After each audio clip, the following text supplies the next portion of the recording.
Webinar of the new year. Happy New Year to all of you. This topic, maintaining your brain health, I think is a great one to start out the year 2026. And so I'm looking forward to sharing that with you. And Jean is going to be providing a lot of helpful information, and hopefully we'll all be able to take a few nuggets of information and tips for us to carry through the upcoming year. So my name is Carrie McClellan. I'm the Director of Outreach and Community Engagement for ElderHelp, and I will share a little bit about our organization before I pass it along to Jean, who will be talking about this important topic for today. So if you're not familiar with ElderHelp, our mission is to provide personalized services and information to help seniors remain independent and live with dignity in their own homes. We are in our 52nd year of supporting seniors and their families in the San Diego community and beyond. You know, when we are supporting seniors, we're often supporting families and helping them navigate that journey as well. We have a variety of services that we offer. I won't spend a lot of time on these, but I encourage you to check out our website. Offer information and referral service, so connecting people with resources. We have an Are You Okay daily check-in call program. We offer transportation through our Seniors A Go-Go program, nutrition services through our food pantry and grocery shopping, additional volunteer services through our care coordination program, and then a roommate matching program that is called Home Share through housing services. And this webinar is offered through our family caregiver support. So as I mentioned, we want to make sure that family members who might be caring for a loved one have access to resources. And about 50% of our calls do come from somebody who is caring for an aging loved one, a neighbor, you know, a friend, somebody who is just looking for some type of support and resources. So we offer our information and referral services. We also offer webinars, and we partner a lot with Alzheimer's San Diego on many of the topics, as we found that so many caregivers are caring for a loved one living with dementia, and they are really the experts in that field. So we love to bring their expertise to all of you to share their tips on different topics throughout the year. We record all of the webinars so they can be found on our website. If you go to elderhelpofsandiego.org, under Solutions for Living, you'll find Family Caregiver. If you go onto that page, you'll see the webinar library and more information. So I encourage you to check that out. At ElderHelp, we have a new division that we started last fall that's called NaviGuide San Diego. And that is a really great option for people who need a little bit more support with coordinating care for their loved one or for themselves. It's a monthly subscription-based service for care management, and you have unlimited access to that care manager, and you're able to connect all of those different resources together.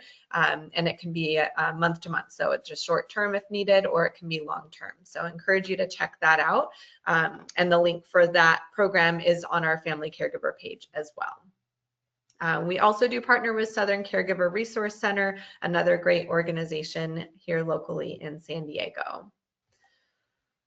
And without further ado, I'd love to introduce you to Jean Alton, our speaker for today, who is going to share a lot of helpful information. I'll give her a proper introduction here.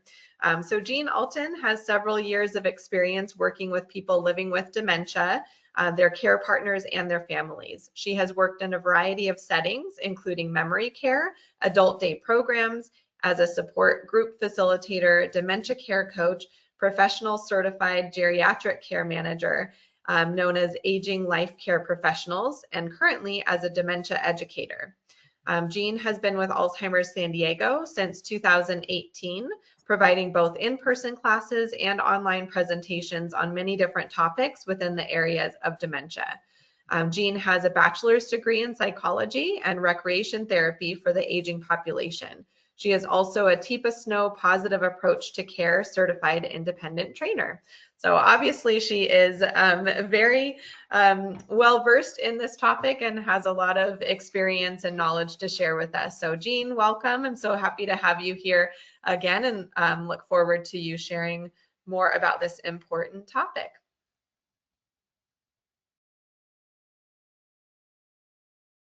Carrie, of course, I just took a slurp of water and it started to go down the wrong way as soon as I'm ready to talk. That never fails to happen. I know, no worries. Good And morning, I did want to everyone. mention, for anybody who may have questions, you're welcome to type them into the chat or the question pane, and we will go through those at the end of Jean's presentation. Thanks, Carrie. Thanks for your kind words. Good morning, everyone. And so we're kicking it off this year in this co-presentation together with ElderHelp on maintaining your brain health, which I agree with Carrie is a great topic to start the year off. So let's see what we have here. Now, I don't know, Carrie, we do have some changes here. Oh, okay, you're doing the slide forwarding for me. Thank you. This is what we hope you will learn today. What you'll take away is we'll discuss key factors in healthy aging and do kind of a side-by-side comparison of what are some normal age-related changes versus what might be the symptoms of dementia. And that's really important, I think, for topic for all of us, because as we are getting older and we're seeing some lapses in our memory and cognition, we do just kind of naturally start to wonder, you know, is there something going on? Is this normal? So we'll talk about that. We'll talk about lifestyle factors that can decrease the risk of developing some type of dementia. And then I'll tell you a little bit more about Alzheimer's San Diego. So we'll start with key factors in healthy aging, and we'll go right to the next one. So, of course, there's a variety of factors that affect our health as we age. For actually lots of people, there's genetics as to whether you inherit a disease or are more predisposed to a particular disease or condition because of genetics. There's just the regular disease risk factors that we have out there. Right now is flu season. And so the more contact you have with the greater public and the community, the higher your risk of getting the flu. And so that's an example of a disease risk factor. Within the environment, we have all sorts of things that can impact our health. And one of the things that a lot of researchers are looking into and talking about now is the microplastics, the nanoplastics, and how it, you know, based on some of the more recent clinical research, it appears that all of the different plastics that are in our environment, everything from the plastic water bottles to what's in the, you know, the air that we breathe, that when we're taking in those microplastics, that they are in fact building up in the brain. So lots more to be learned about that particular area, and lots more research to be done, but it's something we're keeping our eye on too.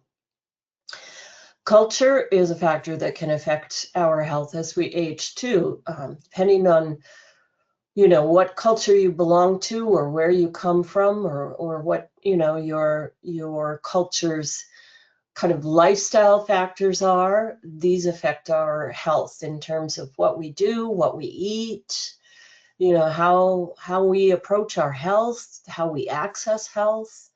All of these things can have a impact on our health and are often guided by culture. Occupation is another one. All sorts of occupations that are,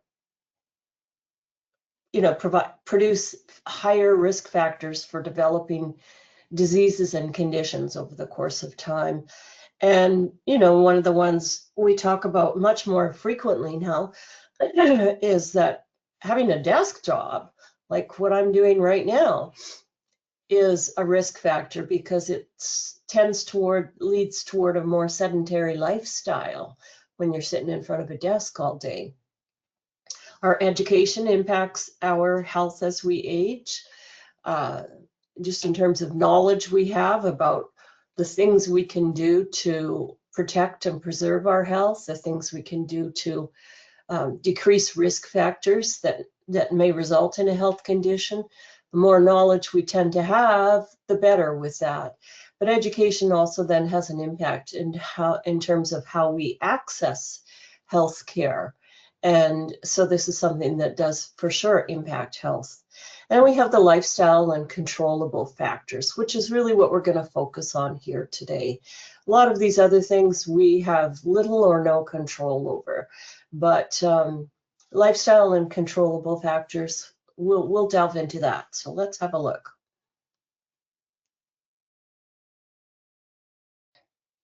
So I don't think there'll be any, newsworthy information in this one slide. I think this is something we all know. We need to manage our numbers. We need to be on top of what our blood sugar level is, what our blood pressure is, our cholesterol levels, and our weight. All of these are numbers, and the numbers are put into, a recommended range for our age and our health status. And those are the numbers we should aim for, together with the help and partnering with your health provider, your doctor. So, some of it entails making dietary changes, some of it entails getting more active, and some of it entails going on medications to help with these numbers, to get them in the appropriate range. So that's something that we all need to be aware of and work on. And these things should be discussed really at every doctor's appointment that we have, to be looked at and for all of us to know our own numbers. Smoking cessation is a big one, perhaps not so much in California, but certainly in other states and other countries, other parts of the world. It can be quite surprising. It's very rare to see somebody here in Southern California smoking. You might see somebody drive by in a car that has a cigarette. But other than that, it's very rare to see. But I'll tell you, you go to some other places and it can be quite surprising how many people are still smoking. And that's definitely something that we do have control over. And it's not just a matter of quitting cold turkey. There's all sorts of programs and supports for smoking cessation. And there are, in fact, some medications that can be used to help with that. Some of them are prescription, some of them are over the counter. There's a nicotine gum that people can chew instead of having a cigarette to get that little hit of nicotine. But ultimately, we want them to manage and lose the addiction to nicotine. Mental health management is a big one. I've often referenced that during the pandemic and afterwards, a lot of people were sharing that they had some problems with their mental health during that whole thing. And I think it really really came to the forefront about how sometimes fragile our mental health can be, and how we really have to take steps to acknowledge that there's changes in mental health as we go through life's trials and tribulations, and that we need to take steps to manage it when we are struggling. We need to address sensory loss, and in particular, untreated hearing loss. And I'll talk about that in more detail a little bit down the road here. So let's go to the next one. So what are normal age-related changes and what is dementia? This is probably the key area of this presentation where people really, this is the stuff I want to know. So just like our other organs and the whole body itself, there's changes happening in the brain as we get older. And we see these changes visibly when we stand in front of the mirror. Also when we have aches and pains and, we're not as flexible as we used to be, etc. But there's changes going on in the brain too. We don't see those. So it can be sometimes disconcerting when these changes first start to happen. Now, we're not going to notice all of these changes, but what's happening is there's less volume in the brain. The communication between the neurons is lessened, and there is reduced blood flow. All of these changes do lead to some mild memory decline, and some changes in our ability to have control over, our attention span, to be able to filter out background noises. And we have a slower processing of information. So what does that translate into? Well, if we have a new appliance of some kind, or a new TV or a new phone, we might need to spend more time reading the how-to guide than we would have done maybe 5 years ago or 10 years ago. In terms of attention, we are more easily distracted. It's harder for us to keep our focus. So, we often have to, again, reduce or eliminate all the background noise to be able to focus on a particular task, or reading some instructions, or having an important conversation. So these are the kind of things that we see that are normal.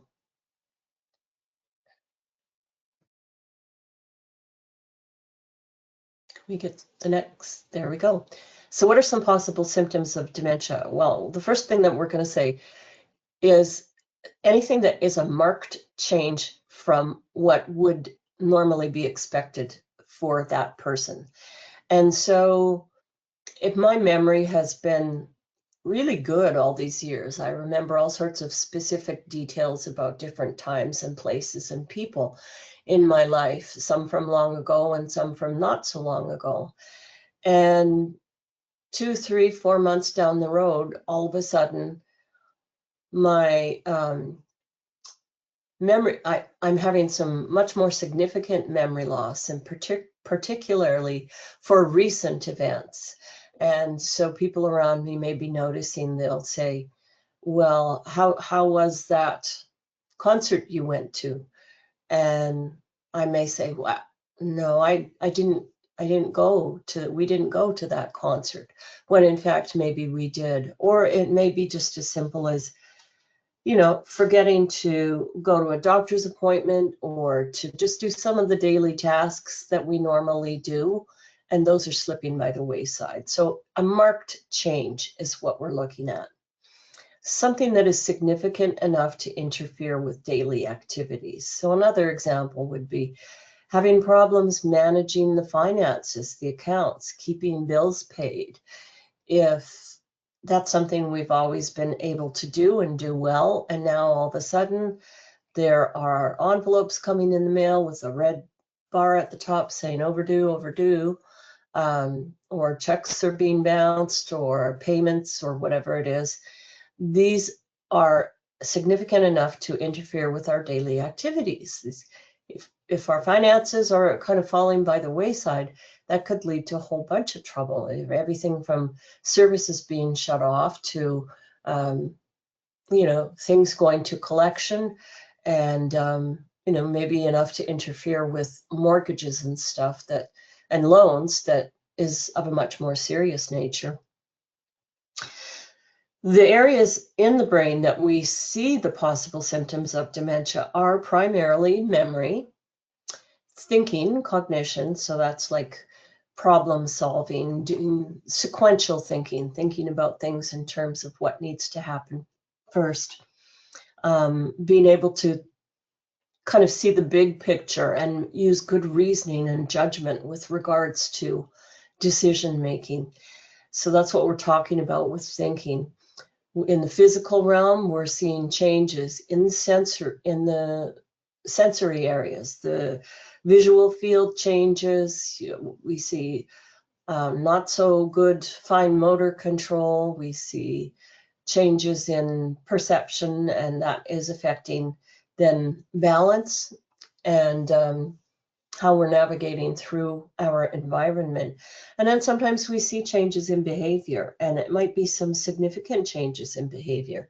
And again, something that's really out of the ordinary for the person. So a person who's always been very happy and friendly and amiable, and now all of a sudden they're angry and suspicious and paranoid and upset. So something's going on, but what? And perhaps it might be symptoms of dementia.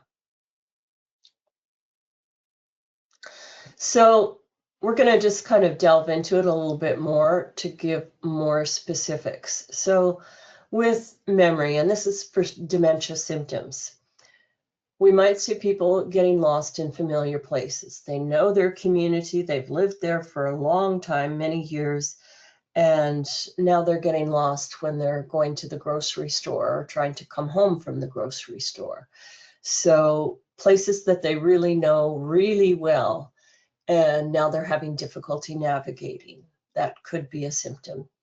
Forgetting the function of objects. And so forgetting exactly all the different things objects can do.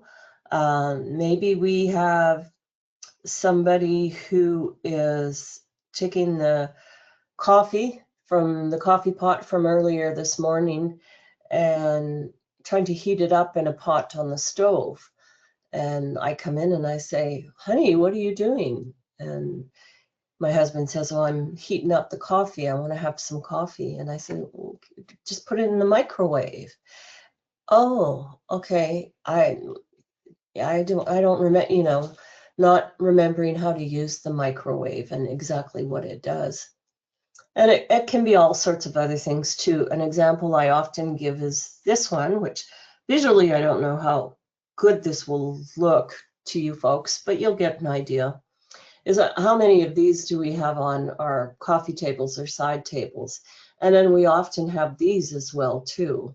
And if you look at them, you could kind of maybe pick this up and think it's a remote, and maybe pick this up and think it's the phone. And that's more likely to happen for a person with dementia. So having trouble identifying the objects, and then also having problems remembering the function of the objects and how they actually work. In thinking, we often see new difficulties with language and reading.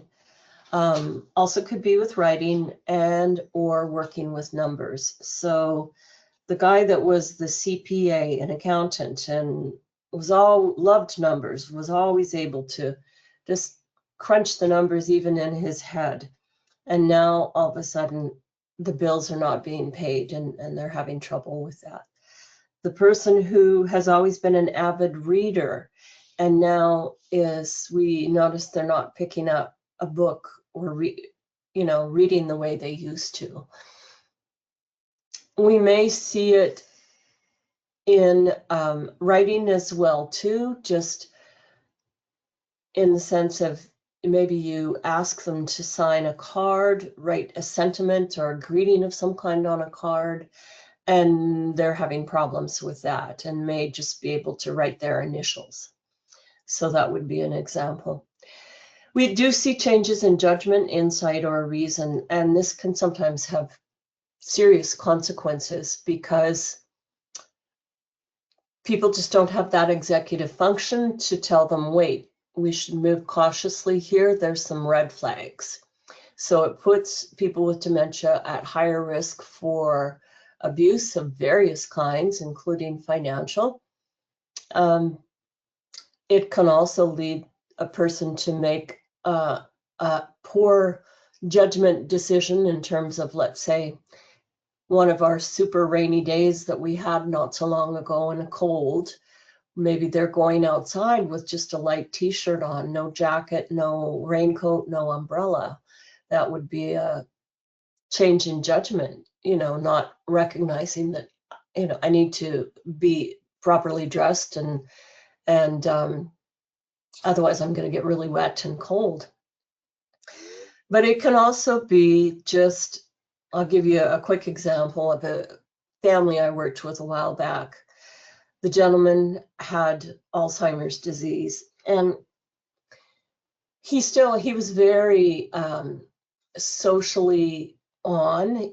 So he could converse well. He presented really well. And it was only after you spent a little bit of time with him that you might notice, he said that already a couple times over. Why is he repeating himself? And his wife was the primary caregiver for him, and she was still working. So off she went to work one day, and then she got a phone call from the bank. And turns out her husband had gone down to the local car dealership and bought not one, but 2 cars. 2 cars. And when the paperwork started going through for the loan or the payment, whichever it was, at the bank was like, what's going on here? And so they contacted the wife, thank goodness. And this was something that the gentleman initiated on his own. I always say, though, shame on the car salesman. I mean, how many people do you know that go down and buy 2 cars in one car shopping trip? But he just decided he wanted a new car. And when he got down there, he couldn't decide between 2 cars. He liked them both. So he decided he was going to take them both. And so that's an example of, a real significant change in judgment and insight. So these are the things we watch for in memory and thinking. And the next slide. In the physical and behavior symptoms of dementia, physically we see, as I mentioned earlier, some profound changes to the visual spatial field and other sensory processing. And with these visual spatial changes, we do see a higher risk for problems with balance and coordination, and it can lead to more frequent falls. The visual field narrows in people with dementia. So the brain starts to not be seeing or processing all this peripheral information. And I always say, just to make clear, it's not that the eyes aren't working. It's not that visual information isn't isn't there. It's that the brain isn't processing that information and making it useful to know if there's a car coming up from behind me or a person, or to unless I'm looking down, to know that there's a curb ahead that I need to step up on, and then there's some uneven sidewalks that I need to be careful on. So we see some pretty significant changes to the visual field. With behavior, we tend to see mood and personality changes, and this can fluctuate over time with disease progression. We do often see social withdrawal, and people start to have real difficulty initiating new tasks. So we need to become their initiators, or their starter button, or their cheerleader, whatever term you choose. These are not folks that are able to get themselves up off the couch and get going. I know we all have days where we're like that and we struggle, but then we get ourselves going. Well, for these folks with these dementia symptoms, we need to create the environment and the approach to initiate with them, to get them going. So it's like, come on, let's go. We're going to go for a walk, or come on, we're going to go, check the garden and see what flowers we have blooming, and these kind of things. We need to get them to move and get them to get going. We see changes in normal daily routines as a symptom in people who may have a diagnosis of some kind of dementia. So we all have our daily routines. Do we stick to them 100% all the time? No. But if we're starting to see some kind of regular changes in routines in a person's, day-to-day life, then that might be telling us something's going on. So that's something to be aware of too. And the next one is talking about the risk factors for dementia. So we've covered kind of acknowledging there's normal changes in our memory and cognition as we age. And then we see the symptoms of dementia that may be indicating that there's something more going on here. Well, what are some risk factors for developing dementia? The number one risk factor is age. The older we get, the longer we live, the more likely we are to develop dementia. Now, I want you to remember that dementia is not a normal part of aging, but it is something that our risk factor increases, and fairly dramatically, the older we get. So I think the numbers say at age 65, there's about 1 in 9 people has dementia. And by age 85, it's about 1 in 3 people has dementia. So we want to live longer. Longevity is something many of us are, we want to live a long, healthy life. And the older we get, the more likely we are to develop dementia. Sex. Sorry, ladies, but being female is higher risk for developing dementia. Research is still kind of uncertain on this. They've looked at the things that we might just automatically say it's hormonal differences between men and women and that kind of stuff. And they are looking at that. So far, they haven't found any connections between, say, hormone levels and dementia, but that doesn't mean that they won't. So there's still lots of research being done there. Family history and genetics can increase the risk factors for dementia. Family history being a first-degree family member, a mom or a dad or a sibling who develops dementia.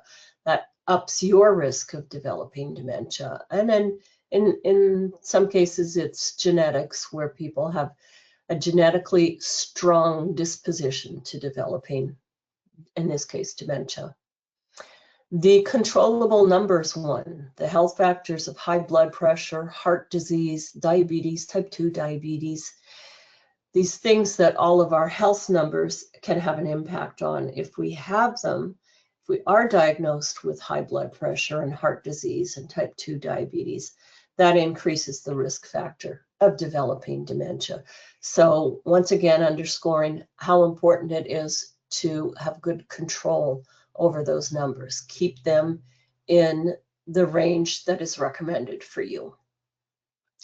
The untreated hearing loss. This is an interesting one. Only kind of came to light just a few years ago, not terribly long ago, that people who have hearing loss but don't pursue getting hearing aids, or have hearing aids but they don't use them, and that's lots of people, trust me, are at higher risk for developing dementia. And what that seems to be connected to is just that with hearing loss, untreated hearing loss, we see people withdraw, because you can't be a part of a conversation and a discussion when you can't hear what others are saying. Everything from even watching the TV, watching the news, being with people, with friends, being in the store even to get a few groceries, you're not connecting with others because you can't hear what they're saying, and you're missing out on so much. We also see people with untreated hearing loss tend to withdraw socially from the world because they aren't able to participate because of the hearing loss. So it seems to be more like a social connectivity thing with the hearing loss, that you lose all those social connections. Level of education can be a risk factor, and what we mean by this is the more education you have, you lessen the risk factor, and the less education you have, you increase the risk factor. Now, I'm not talking about how many initials do you have after your name. I'm not talking about degrees, and I'm not really even talking about academic knowledge. What I'm talking about is lifelong learning. So people like yourselves who come to a class like this, who pursue other classes, other interests, who are curious, who get out there and read information and seek out information, just kind of all those things. And another word I have for it is just intentional learning, where you're saying to yourself, I want to find out more about this. I want to learn more about this. So we're making a concerted effort to go to a class, to read an article, to do some research on it, whatever it might be. So that's the level of education we're talking about. I often have referenced my uncle, who had to quit school at the age of 16 to help out the family in late 30s, early 40s, to go work in the mines to help bring in little bit more money. And he never did finish high school. He was the smartest man I knew and became a very, very successful businessman. He was a guy who could do it all, everything from car repairs to hot tub repairs to anything in the house. He was a super smart man. So we're not connecting level of education with, you know, did you finish high school? Did you go to college? What kind of degree did you get? Head trauma is a risk factor, and head trauma with loss of consciousness in particular at any age, even if it was when you were a kid and you fell off your bike, that increases your risk for developing dementia. And then there are some ethnic disparities often because of health factors like high blood pressure, heart disease, diabetes, which we see are more prevalent in certain ethnicities. And so that means some of those ethnicities have higher incidence of dementia because of that increase in risk factors. All right, so that's risk factors. And at this time, there's no known, and I'm going to say definitively known, environmental risk factors or causes. But again, they're looking at the microplastics. They're also looking at pollution, and in particular, the air pollution, the particulates that go in the air from the wildfires, which here in California, and actually lots of other places too, is a concern. So we keep our eye on all of that. When you're concerned, know that there's many different medical conditions that can cause memory loss and cognitive change. And it might be medications that are not interacting well.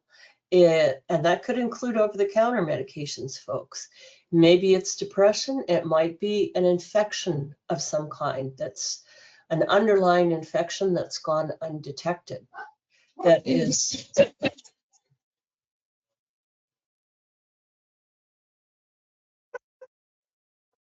That's my dogs. I'm sorry about that. I believe they're barking at a delivery person. So all sorts of different things that can cause changes in cognition. And so if we're getting concerned, it's important we not jump to the conclusion that I have Alzheimer's disease, because it may be something else. Cherie, right now, I'll tell you, my sister-in-law's mother has early dementia, and she has a tendency towards urinary tract infections, and she actually has one now again. And they're very pervasive with this woman. They're hard to treat. They may be antibiotic resistant, and so they have to really go with the heavy guns with the medications for her mom. We see significant personality changes in her mom when she has these UTIs, and she becomes angry and agitated and suspicious and paranoid. And so, again, that exacerbates her dementia. It makes the dementia worse, but it's actually connected to the urinary tract infection rather than the dementia itself. If you're concerned, you need to talk with your healthcare provider and or share your concerns with others. You know, sometimes think about the trusted people in your life that you could go to and say, you know, I feel like I've noticed some changes in my thinking and my memory. Have you noticed anything, or am I worrying about nothing? Talk to others, share your concerns. And if you are getting feedback from people that they're noticing changes in you too, then it's probably time to, for sure, get with your healthcare provider and see about getting a memory screening and possibly pursuing diagnosis to see what's going on. Again, it may not be Alzheimer's disease, so don't jump to that conclusion. It's not foregone.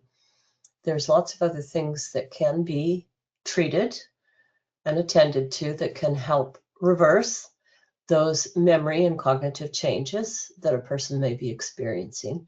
And, you know, alternatively, if it's indicating, yeah, it looks like there's some kind of dementia going on, you want to find out what kind of dementia it is so that the prognosis and the kind of management of symptoms is attended to appropriately. So lifestyle factors that decrease the risk of developing dementia. So this is the stuff we can do. Again, there's no surprising news in any of this. So, but we're going to repeat it because repetition seems to be good for all of us in terms of really taking home that message. Exercise is good for your brain. It is good for your body too. In the brain, it increases the volume of blood vessels. And because of that, it is stimulating the brain's ability to maintain neural connections and to possibly create new ones. So, because we know those neural connections as we age are being lessened or becoming not as efficient, not as complete as they used to be. But exercise helps to stimulate that activity so that the brain is functioning at a higher level. It raises the level of nerve growth factor in the brain, and that's going to be something that's good for us as well, too. So exercise has been absolutely 100% over and over and over again been the number one thing we can all do to decrease the risk of developing dementia, unequivocally. And so what we aim for is what the American Heart Association guidelines are, which is for all of us a minimum of 150 minutes of aerobic activity each week. How we split that up or divvy it down doesn't matter. If we go 5 days a week for half an hour, fine. If we go 3 times a week for 50 minutes, fine. If we go every day for 20, 22, 23-minute brisk walk, that's also fine. So that's what the minimum is, though, is 150 minutes. And then they found that strength training is also a very important part of exercise, not only for the body, but for the brain as well, too. So twice a week strength training is recommended as well. So get out there and do things, folks. You don't have to join the gym. I don't know how many people would have joined gyms this January after the holiday season. We all want to lose a few extra pounds. You don't necessarily have to join a gym. Just get moving. Take the dogs out for a brisk walk in the park. Go down to the beach and walk on the beach or walk on the sidewalk and, just get in some fresh air and get your body moving. That's the thing. Get your body moving. Diet,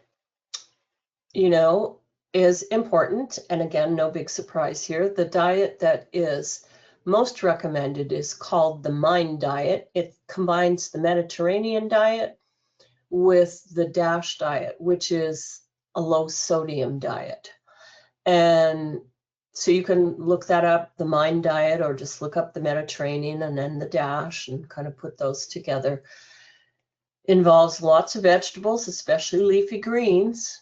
Get your spinach, get your kale, get your all the different lettuces and stuff that we have. Get your leafy greens. Fruits for sure. We want whole grains and cereals and also legumes. We want fish that is high in omega-3s. And so that would include cold water fish like salmon, like what I always refer to as the stinky little fish that some people don't like. So sardines, herring, the ones that some people like on their pizza, anchovies. So the fish that are cold water fish, these are the ones that have this high levels of omega-3s. We want healthy fats. So, olive oil, there's other types of oils, avocado oil, other types that are better for us than, other fats like butter or lard. We want to get nuts and seeds into our diet as well too, because not only does that help fiber-wise for the body, but we get a good amount of healthy fats there. And then we want to keep tabs on the amount of saturated fats we have in our diet, the amount of dairy, the amount of meat, especially red meat, and poultry. So saturated fats, we want to, you know, for example, processed food has lots of saturated fats. That's not something we want in our diet. For dairy, go for the non-fat items in as much as possible. And I think we can, everything from cottage cheese to milk to sour cream, we can get non-fat. For cheeses, you can get reduced fat cheeses for sure. So, you know, think about those things. If you're somebody who you love your cheese like I do, and you're not going to get rid of the cheese in your life, try and go for the reduced fat ones. There are a couple of brands you can get that offer fat-free cheese. For me, they just say, you know, really try to limit. If you're a red meat eater, we're not saying give it up, but really try to limit it and focus on eating, again, for proteins, fish and poultry. Also some of the shellfish. We have to keep our eye on other things with the shellfish too, other potential contaminants, but and shellfish can affect cholesterol as well too. But focus more on the fish and the poultry. And with the poultry, go with the white meat versus the dark meat. So we just want to keep really our eye on those saturated fats, and then drink lots of water, which I'm going to do right now. We have a tendency as we age to not hydrate as well. And we have a tendency to be more dehydrated because we don't hydrate so well, but also because it may be because of prescription medications that we're on that dehydrate people. And it also is because of just the normal metabolic changes in our body as we age that tends to lead us towards dehydration. So really drink lots of water. Have your water bottle with you all the time. Normally that's what I have. Today I have a glass of water. Drink lots of water, folks. We want to flush the system out. So that's the diet info. Cognitive activity and cognitive reserve. This one is good. It's important. So again, we're just going to go back to the notion of lifelong learning. Just keep discovering and trying new experiences and challenges. Now, you might think to yourself, well, a person with dementia can't learn to do a new skill or a new activity. And it's true, they may not be able to at this point in time because of the changes to their memory, but that doesn't mean they can't still experience new things and new challenges and enjoy in the moment. So we want to keep doing that all throughout our lives.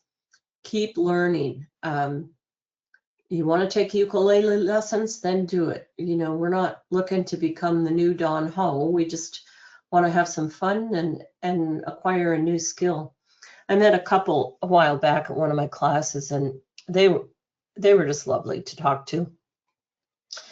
And they were recently retired, and what they had done in their lives was joined a square dance group. And they both said, you know, we are the last people in the world that you would think would join a square dance group. Like everyone that in their circle that they told that they did this, everyone was like, what? You guys? And they said they were having an absolute blast at this square dancing group. And it's a group, I think it's Rancho Bernardo or Poway group. And they meet on a regular basis. You know, in square dancing, it involves patterns that you have to do. You're working with the group, you're changing partners. So you have to kind of pay attention and be on top of things. And then you've got the music aspect of it as well too.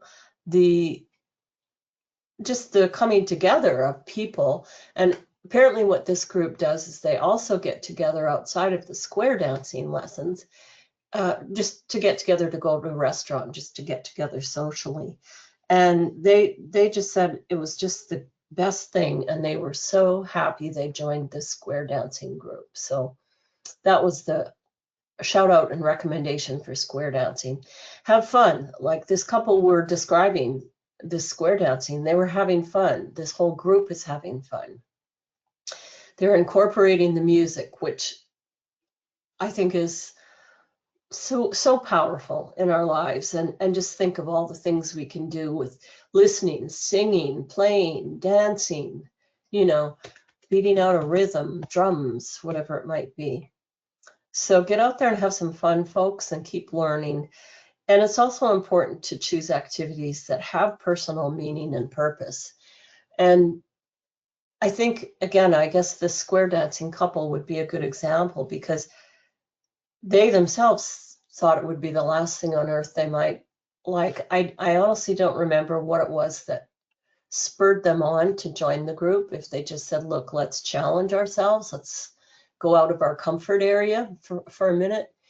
And come to find out, you know, within a very short period of time, this square dancing group became something with personal meaning and purpose for them. There you go.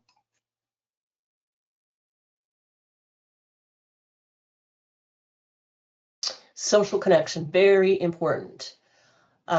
Greater, stronger social connection is really good for us. That doesn't mean we have to have 500 friends on Facebook or anywhere else, but it's not the numbers that are important, but the strength of the connections, and that they are regular connections. They improve mood and reduce depression and anxiety, often involve learning new things and adapting. It enhances cognitive resilience, the ability to be strong in terms of our ability to problem solve, to think through things, to keep things in proper perspective. All of that is cognitive resistance. And it affords us opportunities to engage in social networks and community involvement. All of this is important to address loneliness. And again, we just go back to the social withdrawal that we see in some people with dementia, that we see in depressed people, that we see in people with untreated hearing loss. And the loneliness and the social withdrawal is a detriment, to be sure. So make sure you're connected. If you just have a small circle of friends and you don't want to or aren't interested in growing that circle, that's fine. Just make sure you have a strong connection with those people, and that you see them and talk with them on a regular basis, not always just cell phones and texting, but face-to-face interactions. Good quality sleep. I don't think that's a surprise for anyone. We know how we feel when we've had 1 or 2 or more nights of not good sleep. And it really is debilitating. It impacts our functioning, it impacts our thinking, our mood, all of these things. So we really want to pursue good quality sleep. So, and there's different tactics to do that. It's not just about going to the doctor and getting a prescription for a medication. That's the last thing we do. There's all sorts of steps we take before then to try and change the environment and our kind of behavior to train the brain for sleep. So yeah, if you Google sleep hygiene, you'll get a few hits on some different things. I think there's a nonprofit organization called the Sleep Foundation too. I want to say SF for sleepfoundation.org. Not 100% sure on that, but check it out. You get all sorts of tips. So they talk about routines, making the room comfortable. What does that mean? Darker, cooler temperature-wise. Think even about what Do you like big fluffy blankets, or like my husband has a weighted blanket that helps him to sleep? What kind of pillows do you like? What kind of sheets do you like? So I've always said, like, flannel sheets are a no-no for me. I want crisp cotton. That's what I want for my sheets. Get yourselves good beds, good blankets, good pillows, all of those things. Limit your naps, your caffeine, and your alcohol. More napping you're doing during the day, the less likely you are to have a good quality sleep at night. Drinking caffeine later in the day or into the early evening is going to disrupt your sleep cycle. And the same with alcohol, especially if you're drinking alcohol into later hours of the evening. Alcohol disrupts the sleep cycle. It results in us waking up repeatedly, just as the body is metabolizing the alcohol. Exercise regularly, for sure. That's probably number one things we can do that's helpful. We want our bodies and our brains to be tired at the end of the day. Stay off the screens before bed. That's probably a tough one for lots of us. But if you can train yourself, and you can do this, folks, to, maybe you want your phone by your bedside because you have an alarm on it. You want to be available in the event of an emergency with kids or, aging parents or whoever it might be. But set your alarm and then just put the darn thing down and just leave it down. Don't be scrolling before bed. And, when you have nights where you don't need to set an alarm for the next day, what I suggest is leave them powered down out in a different room, so that if you wake up and you think, oh, I'll just, go on my iPad for a little bit and poke around, see what's happening, it's going to require you getting out of bed. And if it's powered down, you got to power it up. And maybe you've even let the battery life go down. So make it harder for you to be able to access these devices before bed. And then address sleep problems like sleep apnea. Sleep apnea is something that affects a lot of people. And if you or someone you care about and sleep with or sleep in the same house with is snoring like a banshee, you want to get that person or get yourself in for a sleep test and to see if you've got sleep apnea. Lots of people do have it, and this is something that's a serious problem. It is a risk factor for developing dementia, but I tell you, it's also just a serious risk factor. People are stopping breathing for prolonged periods of time during the night, and their body is taking a long time to kind of ring the emergency bells to get us to wake up a little bit, enough to take a breath. So it's serious. You need to take it seriously. So attend to the snoring, folks. And Alzheimer's San Diego. So we are a local nonprofit organization, and we provide a lot of services similar to ElderHelp. So we have, of course, webinars like this that we do with ElderHelp, as well as our own and in-person classes as well too. And we have over 30 support groups in the county, some of them virtual still, a majority of them in person, and all sorts of specialized groups. We have a men's group, we have a adult children's group, particular language groups, Spanish, and other languages too. So support groups are a great place for caregivers to identify, who their peers are that are dealing with the diagnosis of dementia, with someone they're caregiving for. And you want to get with these people because they're going down the same journey that you're going down, and they get it, they understand it, they will support you.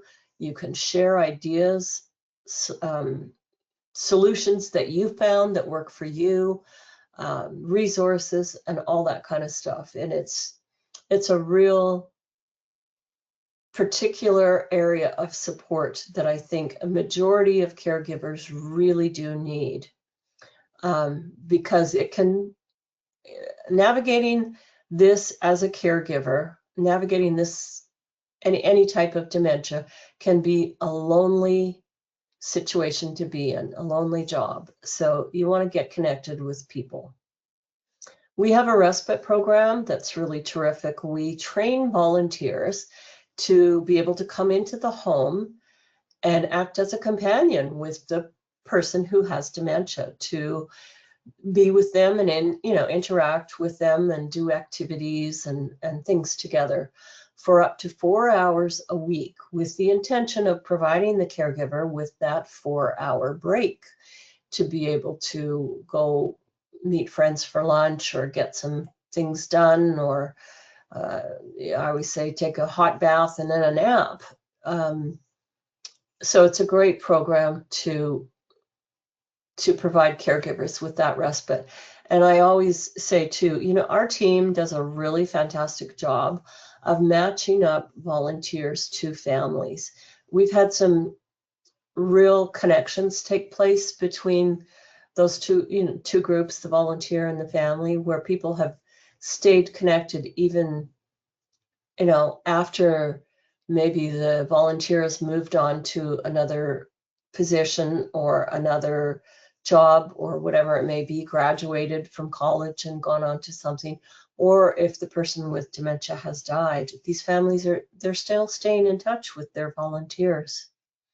We have social activities and outings for people with dementia and their care partners, and these take place at our office and then out in the community.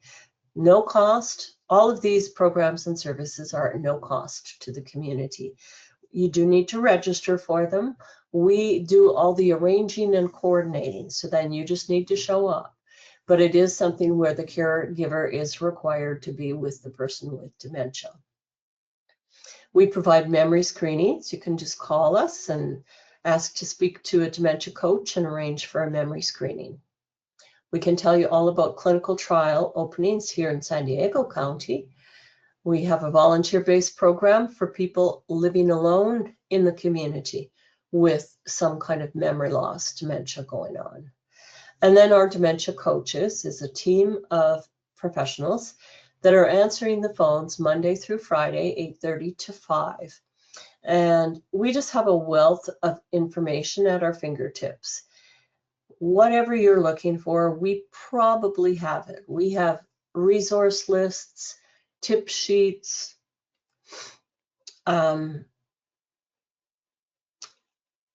fact sheets that give you more in-depth information on things like diagnosis, the different types of dementia.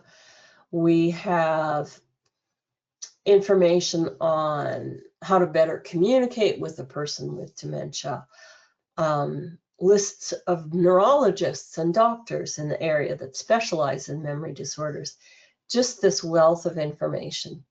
And so before you go out and start trying to find it on your own, particularly on the internet, give us a call, because we probably have it. And we continually update and vet these lists so you're getting accurate information, and that's important. Our dementia coaches can also meet with families either in person or via Zoom to do more in-depth problem solving with families, to look at the situation or situations that you're dealing with and give you some ideas in terms of how to maybe better manage it. And so that's something that can be arranged as well too. And again, I'll just reiterate, all these programs and services are at no cost to the community. So I always kind of conclude with, between organizations like ElderHelp and Alzheimer's San Diego, you've got a lot of supports that are available to you. And we want you folks to use them, to, as I say, lean on us. Contact ElderHelp, contact Alzheimer's San Diego. Yes, there's other agencies too. And yes, both of our agencies will tell you about those agencies. We don't think we're the only ones in the world that can provide the information. The important thing is for caregivers and families to get what it is they need, get the support that they need. And that can be very different person to person and family to family. So utilizing all the resources that are available to you is a good thing to pursue. You don't have to do it all overnight. You can do it slowly, one step at a time. And we'll be there to help you with that. So that is the conclusion to our Maintaining Your Brain Health. I hope you're going away with one or two little nuggets of information that may be new. But just remember, for all the good things you're doing for yourself, keep that up. If anything, this validates the good things that you're doing. Exercise, eat well, stay cognitively stimulated and socially connected.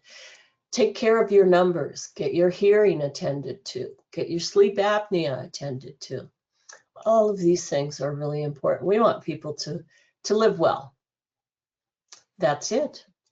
Thank you so much, Jean. I appreciate all of the information that you shared. And yes, although, you know, some of it may not be new, hearing it again and is so important. So I definitely took notes on the mind diet. I'm going to check that out. And yeah, you know, the exercising and sleep, those are things that I am trying to work on myself. So yeah, I appreciate the reminders. That's what we do. Keep trying. So I don't know if anybody gleaned any new information from my dogs barking. I'm sorry. That's something I have no control over. We love our furry friends too, so that was perfect. You could hear it more than we could, so.